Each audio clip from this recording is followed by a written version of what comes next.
C'est que je suis très content de vous retrouver, nouveau Master 1000 sur la planète tennis. Alors, pas forcément le plus fun, il y a des absences, on va en parler dans cette vidéo, mais ça me fait plaisir de rebrancher la caméra et de vous retrouver. J'espère que tout le monde va bien durant ce mois de juillet, fin du mois de juillet, et on se retrouve du côté de Toronto. Parfois c'est Toronto, parfois c'est Montréal. En tout cas, c'est le Master 1000 qui se déroule au Canada. Aujourd'hui, on va en parler. Je vais vous donner mon pronostic, mon futur vainqueur. On va parler du tableau, de pourquoi aussi c'est une fois à Toronto, une fois à Montréal. Je suis sûr que je vais vous apprendre quelque chose. Alors bouge pas, ça commence tout de suite.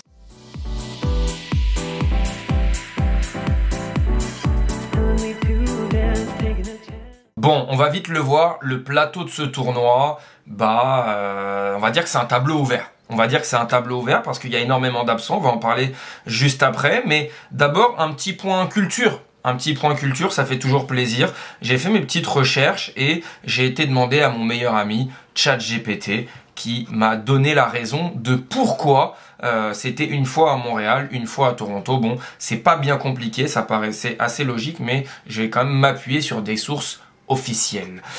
C'est pour garder une équité géographique et économique, effectivement, puisque quand il y a les hommes à Toronto, il y a les femmes qui font leur WTA 1000 à Montréal. Et puis inversement, quand les hommes font leur Master 1000 à Montréal, il y a le WTA 1000 à Toronto. Donc ça permet en fait économiquement, culturellement, à l'ensemble du pays de pouvoir voir une fois les hommes, une fois les femmes. On sait que c'est pas non plus les mêmes revenus, donc ça permet d'équilibrer. Les deux stades sont quasiment équivalents. Il y a 11 000 places dans un stade, 12 000 dans l'autre. Donc voilà pourquoi c'est une année chez l'un, une année chez l'autre. On referme cette petite parenthèse, mais qui était quand même importante, puisque c'est vrai, parfois on voit Master 1000 de Toronto et puis parfois Master 1000 de Montréal, donc c'était important d'en parler. Maintenant, nous, on va parler un petit peu plus en détail des joueurs du plateau, parce qu'on a beaucoup d'absents. Quand on regarde le tableau et le classement ATP, on se rend compte que Jannik Sinner a fait forfait, on se rend compte que Carlos Alcaraz a fait forfait, on se rend compte que Jack Draper, 5e meilleur joueur du monde, a fait forfait. Novak Djokovic, 6e meilleur joueur du monde, a fait forfait. On se rend compte que Tommy Paul, pareil, est forfait. Grigor Dimitrov est forfait. Alexander Bublik est forfait, qui est un des meilleurs joueurs du monde. Certes, 25e, mais sur les derniers mois, il a le niveau top 10, le copain, quand même. Donc, forfait. Et puis après, si on continue, on a toujours du corda, du hors-cage, sûrement pour d'autres raisons. Mais en tout cas, ce qui est important de noter, c'est que dans ce top 10-là, on a quand même 4. Mais j'ai presque envie de dire les 4 meilleurs joueurs depuis le début de la saison. On peut mettre Fritz, on peut discuter avec Zverev, mais en tout cas voilà, ça fait quand même les grosses têtes d'affiche qui sont absentes dans ce tournoi. Donc ça va en faire un tableau bien ouvert. Est-ce qu'on va avoir un vainqueur surprise? Pourquoi pas? Est-ce que en tout cas Alexander Zverev, Tyler Fritz vont réussir à tenir leur rang? On va en parler après dans le tableau. Ce qui est important de comprendre aussi, c'est que ce tournoi de Toronto, il arrive ici au 27 juillet. Si on regarde un petit peu, on a eu Washington là cette semaine, un tournoi que j'adore d'ailleurs, qui a commencé le 21 juillet. Si on décide de venir à partir de Washington au 21 juillet et qu'on fait toute la saison en Amérique, qu'est-ce qui se passe jusqu'à la fin de l'US Open? Allez, globalement, on reste un bon mois aux États-Unis, entre États-Unis et Canada. Sachant que tu peux faire first à Washington, ça fait un match, first à Toronto, 2 matchs, first à Cincinnati, 3 matchs, et l'US Open, 4 matchs. Là, on prend le scénario le plus catastrophique, mais ça va arriver. Il y a forcément des joueurs qui vont faire 3 ou 4 matchs. Ça va pas bien se passer pour tout le monde. Donc en fait, tu sacrifies plus d'un mois de compétition, très clairement, et sans parler des tout meilleurs. Après, on va parler des tout meilleurs. Là, on parle des un peu moins bons. Tu sacrifies, allez, un bon mois, loin de chez toi, loin de ta famille, loin de tes proches, avec une pression mentale qui est énorme pour pas grand-chose au final. Donc ça, c'est la première chose. Maintenant, si on parle des tout meilleurs, c'est encore pire. Parce que les tout meilleurs, ils font pas qu'un match. Les tout meilleurs, imaginons qu'on allez, j'extrapole, je prends Jannik Sinner, il décide d'aller jouer Washington. Bon, ça n'arrivera pas, mais on va donner l'exemple. Il va jouer Washington. Il joue 5 matchs dans la semaine. Hop, il finit le 27. 2 jours après, il part à Toronto. À Toronto, pareil, il va jusqu'en finale, il joue 12 jours. Derrière, il doit enchaîner avec Cincinnati. 12 jours. Il arrive à l'US Open, le copain, il est complètement cuit. Donc à un moment, ce calendrier pousse les joueurs à faire forfait. Ce calendrier de toujours plus d'argent, toujours vouloir plus de tournois sur 12 jours, parce que c'est ça dont il est question. Les tournois, là, les Master 1000 en 12 jours, en fait, ça pousse les joueurs à faire forfait et à faire un choix entre soit Toronto, soit Cincinnati. En fait, le choix, il est vite fait. On fait l'impasse sur Toronto, comme ça, on arrive plus tard aux États-Unis et on enchaîne Cincinnati, puis l'US Open, parce que les meilleurs ne joueront pas Winston-Salem. Donc, en fait, c'est vraiment la direction, c'est l'ATP qui est en train de se noyer dans son plan. Certes, à court terme, et on verra peut-être qu'à long terme ça marchera, mais ça rapporte plus d'argent. Mais en tout cas, si les meilleurs joueurs décident parfois de faire l'impasse, en fait c'est aussi le tournoi qui en prend un coup. Très clairement, financièrement, ça pose problème. Donc moi, j'en veux absolument pas à ces joueurs-là, et j'aurais même aimé, limite, je pousse le truc plus loin, qu'il y ait encore plus d'absents pour dire non mais en fait c'est absurde. C'est absurde d'enchaîner 2 Master 1000 de suite comme ça sur 12 et 12, allez on va dire 25 jours, un peu plus de 3 semaines. Et ensuite une semaine après, il y a l'US Open qui va commencer. C'est catastrophique. Donc voilà, nous évidemment on regarde le tennis à la télé, on aurait préféré voir Yannick Sinner, Novak Djokovic, Jack Draper, Carlos Alcaraz, on aurait aimé les voir chaque semaine jouer. Mais moi je préfère les voir un petit peu moins jouer, mais par contre quand ils jouent, ils sont en pleine capacité et en pleine possession de leurs moyens. Ça c'est ce qui me plaît, clairement. Donc ce tournoi de Toronto, au final ça va nous faire un tournoi plutôt ouvert, qui va être plutôt sympa aussi à regarder. Et moi j'ai hâte, c'est une partie de la saison qui me plaît énormément. Là j'ai pris quelques jours, vous l'avez vu d'ailleurs sur la chaîne, parce que c'est vrai que Wimbledon, bah j'ai du mal. Wimbledon, j'ai du mal pour plein de raisons, je les ai déjà données. Mais cette partie de la saison, Toronto, Cincinnati, US Open, on va se régaler, ça va être très stylé. Avant, petite parenthèse pour voir, comme chaque année, on revoit ce plateau qu'il y avait à Montréal au Master 1000 en 2009. Voilà le plateau monumental. Ça a de la gueule quand même, ça a de la gueule. On avait du Federer Tsonga, du Murray Davydenko, du Roddick Djokovic, du Del Potro Nadal. Je ne sais pas si un jour on reverra un plateau aussi beau, aussi fort. C'était monumental, vraiment. L'âge d'or du tennis. On regarde les derniers vainqueurs de ce tournoi et puis après on va passer à mon tableau avec mes pronostics. En 2024, Popyrin qui a créé la surprise, qui avait fait un des plus beaux tournois, une des plus belles victoires en termes de tableau. Lui aussi, il avait fait vraiment un parcours exceptionnel en Master 1000. C'était fou, il avait réussi à s'en sortir. Et c'était vraiment le vainqueur surprise quand on regarde depuis 20 ans les noms. Si on prend à partir de Roddick, Roger, Nadal, Djoko, on a une fois Tsonga qui a réalisé un des plus beaux Master 1000 de l'histoire aussi. Bref, on avait eu un petit Carreño Busta déjà en 2022, petite surprise. On a un Popyrin là en 2025, il n'y aurait aucune raison de voir une autre surprise aussi, pourquoi pas. On va le voir dans mon tableau. Moi, c'est une semi-surprise. Je vous en dis pas plus, on va le commencer dès maintenant. Comme d'habitude, vous pouvez aller sur Tennis Draw Challenge. Vous allez dans My Group et là, vous rejoignez le groupe Val Tie Break. Dans tous les tournois, vous pouvez créer et remplir vos tableaux. C'est 100% gratuit, ça n'engage à rien. Il n'y a rien en jeu, c'est juste pour le kiff. On est plus de 560 membres, donc c'est énorme. Et moi, j'ai mon tableau ici. Alors, hier, les qualifications ne se sont pas terminées. Donc malheureusement le tableau est un petit peu compliqué à faire parce que vous voyez ici on a tous les qualifiés qui ne sont pas placés. Donc c'est pour ça que pour une fois je ne vais pas commenter tous les matchs, mais je vais commenter à partir du 3e tour. Parce que voilà, c'était compliqué, il y a forcément des matchs où tu joues un peu au hasard. Mais bon, on est obligé de faire comme ça. Et donc, pour moi, Alexander Zverev va affronter Joao Fonseca dans un match plutôt excitant, très clairement, avec les absents. De toute façon, avec les 4 joueurs absents qu'on a cités. Et j'ai même envie de dire 5 avec Bublik qui réalise là 2 semaines exceptionnelles sur terre battue et qui fait bien de se reposer un peu pour, je l'espère, arriver en forme à Cincinnati. On a quand même du Zverev Fonseca au 3e tour potentiellement. Moi, ça me fait kiffer. Ça me fait kiffer parce que Fonseca, depuis un petit moment, on en parle un petit peu moins et c'est très bien. On le laisse bosser. Et je trouve que quand même, il progresse, il montre des très bonnes choses. J'en avais parlé déjà en vidéo, donc j'ai hâte. J'aimerais vraiment voir ce match. Je fais passer Zverev, parce que Zverev, malgré la pression, il a quand même une carte à jouer énorme dans ce tournoi. Donc il doit montrer, il doit prouver, il doit aller au bout de ce tournoi. Spoiler alerte, c'est pas mon vainqueur, mais il doit aller au bout de ce tournoi. Voilà. En dessous, on aura du Griekspoor face à Munar. Munar, je le fais passer et il ira affronter Alexander Zverev. On en reparlera juste après. D'ailleurs, il bat Francisco Cerundolo, qui lui est décevant depuis Roland Garros, très clairement. On va pas ouvrir son dossier aujourd'hui.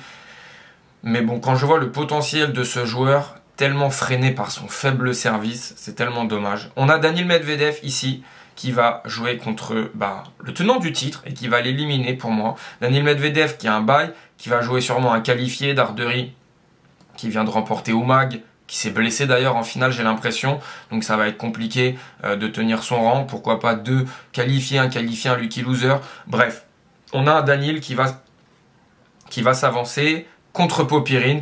Et Daniil, il a une revanche à prendre.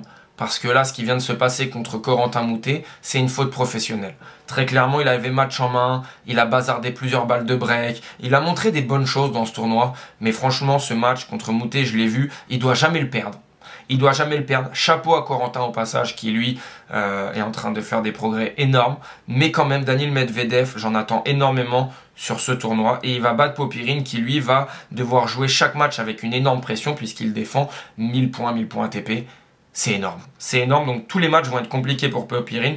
J'exclus pas une défaite au premier tour. Parce que la pression, elle est énorme, tout simplement. On a du Kekmanovic face à Holger Rune. Alors, je vois un petit coup d'arrêt pour Alexandre Müller, voilà. Même si Kekmanovic ne m'impressionne pas du tout.